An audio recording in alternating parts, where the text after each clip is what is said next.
Peter came to Jesus and asked him and said, "Lord, how often shall my brother sin against me, and I forgive him? Until 7 times?" Jesus said to him, "I say not to you, until 7 times, but until 70 times 7. Jesus went on to say to Peter and the other disciples, "Therefore is the kingdom of heaven like a certain king, who would take account of his servants. He called his servants one by one, wishing them to repay what money they owed him. And when he had begun to reckon, one was brought unto him, who owed him 10,000 talents. The man was unable to repay the king, and so his lord commanded him to be sold, and his wife and children, and all that he had, and payment to be made.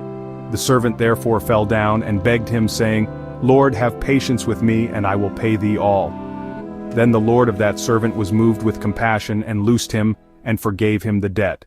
But the same servant went out, and found one of his fellow servants, which owed him 100 pence, and he laid hands on him, and took him by the throat, saying, Pay me what thou owest.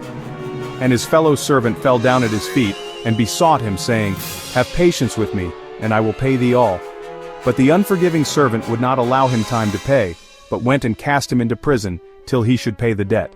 So when his fellow servants saw what was done, they were very distressed, and went and told their lord all that was done. Then his lord, after that he had called him back again, said to him, O thou wicked servant, I forgave thee all that debt, because thou desiredst me. Should you not therefore also have had compassion on thy fellow servant, even as I had pity on you? And his lord was very angry, and delivered him to the tormentors, till he should pay all that was due unto him. So likewise shall my heavenly Father do also to you, if you from your hearts do not forgive everyone his brother their trespasses. Praise be to God.